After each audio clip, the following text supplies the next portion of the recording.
Thank you, Colonel. Thank you for the kind introduction. And good morning, everyone. Pleasure to see you all here today.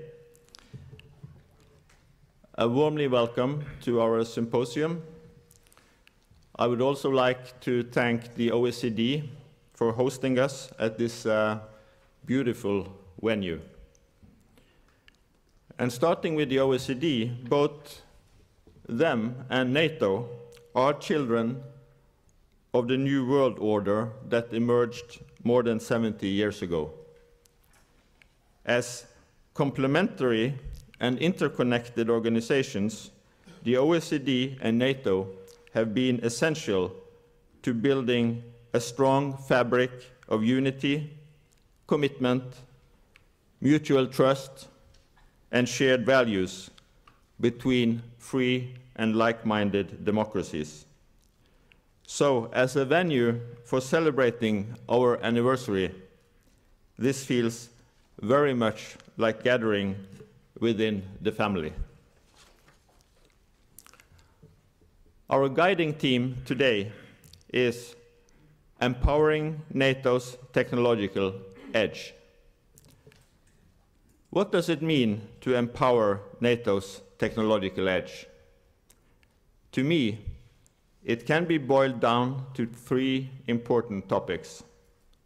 First, this vision underlines the vital link between science and technology and the overall strength of the alliance.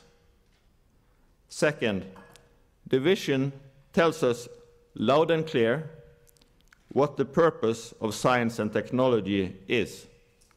Our activities are not an end in and of themselves, but an efficient means to strengthen NATO's ability to deter and defend.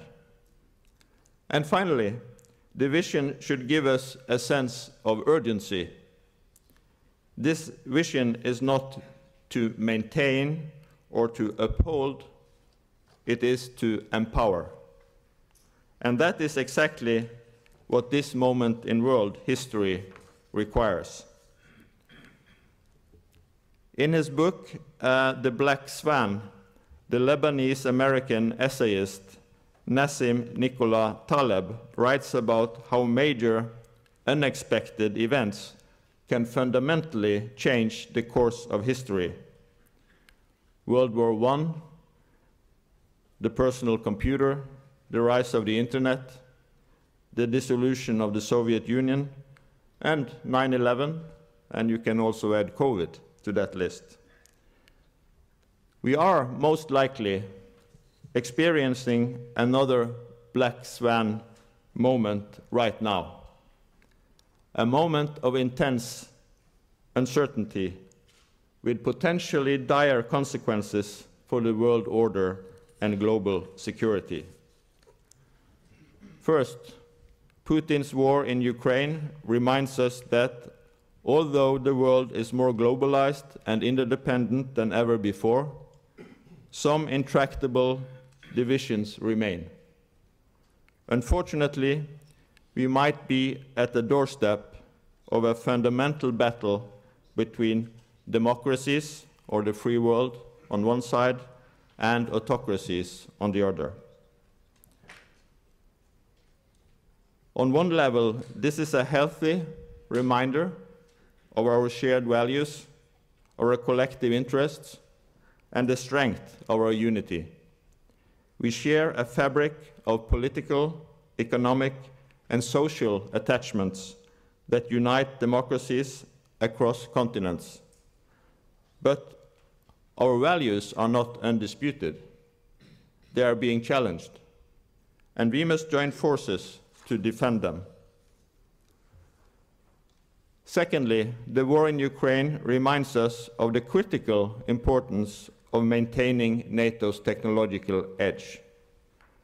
For decades, global technological leadership has been the foundation of NATO's ability to deter and defend against potential threats.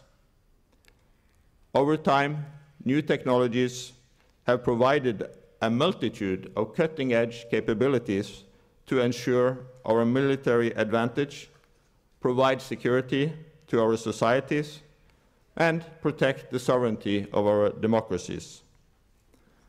Some might argue we took it for granted, that we became too confident in our technological lead, that we underestimated or sometimes ignored the risk that the same tools we used to secure our technological hegemony could end up in the hands of our adversaries. Not anymore. I believe that we are on the verge of a bipolar world of technology. Russia has invested significant sums into technologies such as hypersonic missiles, cyber weapons, and disinformation capabilities. China aims to have the most technologically advanced armed forces in the world by 2050, and to become the world leader in artificial intelligence by the end of this decade. We are in the middle of a global race for technological advantage, and we need to respond with a greater sense of urgency. As US Joint Chiefs of Staff Mark Milley recently said when asked about Chinese hypersonic missile test, quote, "I don't know if it's quite a Sputnik moment, but I think it's very close to that." And of course he was referring to the event back in 1957 when the then Soviet Union launched their first satellite. And if you look at the steps taken in the aftermath, I think we can get some inspiration of what we have to do today. And I'm certain that strategic competition in technology will be a defining feature of the 21st century. And as the development of disruptive technologies continues to accelerate, the free and democratic world can accept nothing less than a position of global leadership. To achieve this, we will have to step up our investments. We have to spend more and spend better. Make sure that growing national defense budgets are invested in technology for the future, not solutions of the past. That will not happen without an increase in our science and technology-related research and development investments. We'll also have to step up our investments in high-risk, high-payoff procurement programs. There will be more specialization and leveraging of dual-use technologies, so we should draw on our different strengths and leverage the strengths of our partners. We must also update our approaches to innovation and strengthen collaboration between partners with more experts and partners around the table. We all know how science and technology are often treated as national treasures. Rightfully seen as strategic assets, achievements are closely shielded from adversaries and competitors, and sometimes also from trusted partners as well. There are few safe arenas and trusted relationships for sharing, collaboration, and joint efforts. But NATO's Science and Technology Organization provides an infrastructure to do just that. As the world's largest and most vibrant science and technology collaboration on security and defense, our research network is uniquely equipped to empower NATO's technological and military edge.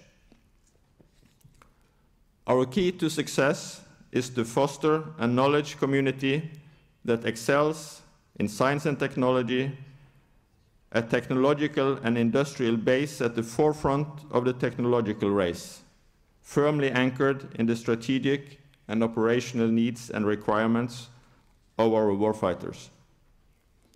Through our research network, seasoned military operatives and world-leading scientists and engineers are joined by experts from governments, academia, industry, and NATO institutions.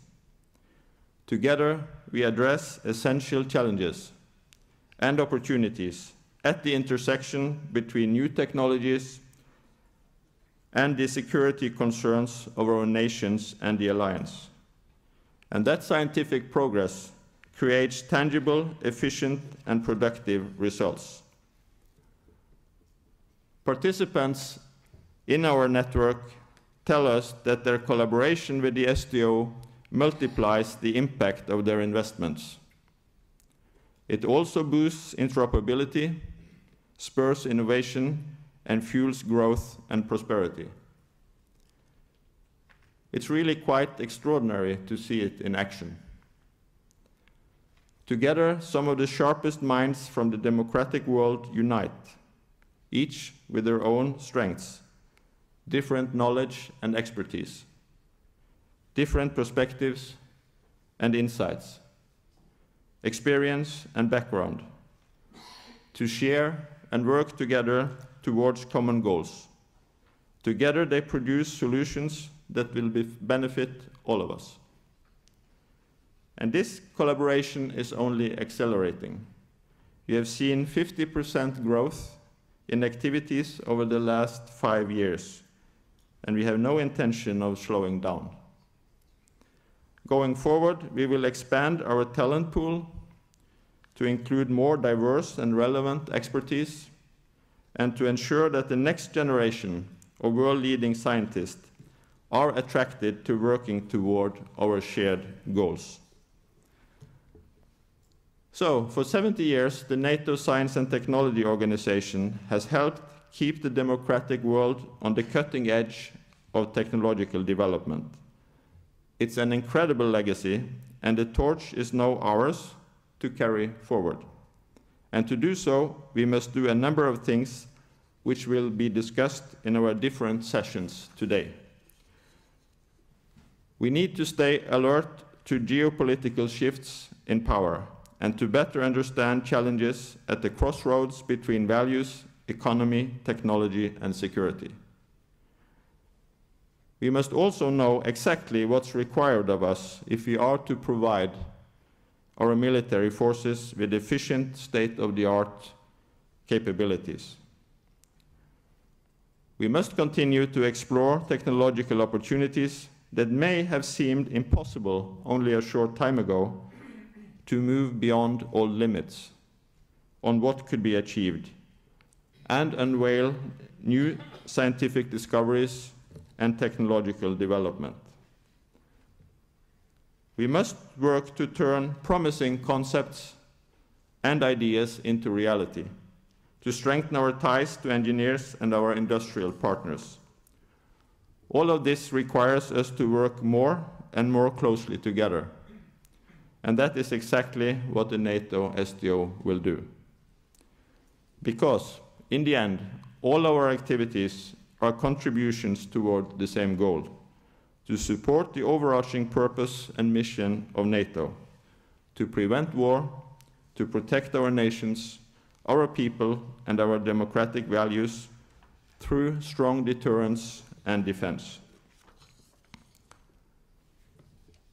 Dear friends and colleagues, we are on a deeply meaningful mission, a mission for prosperity and peace, for the well-being of our societies, and for the freedom of our citizens. That is what our endeavor is all about. And with that, I would like to thank you once again for joining us today, and I look forward to hearing from all of you great speakers later.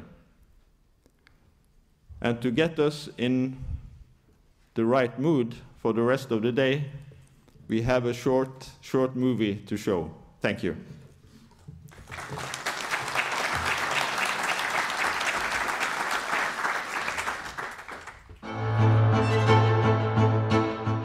Throughout history, science and technology has been a vital element in maintaining the defence and security of civilizations. And technology is more relevant today than ever before. NATO, since it was founded, has relied upon a technological advantage when it comes to the weapon systems in order to secure our nations and defend against threats.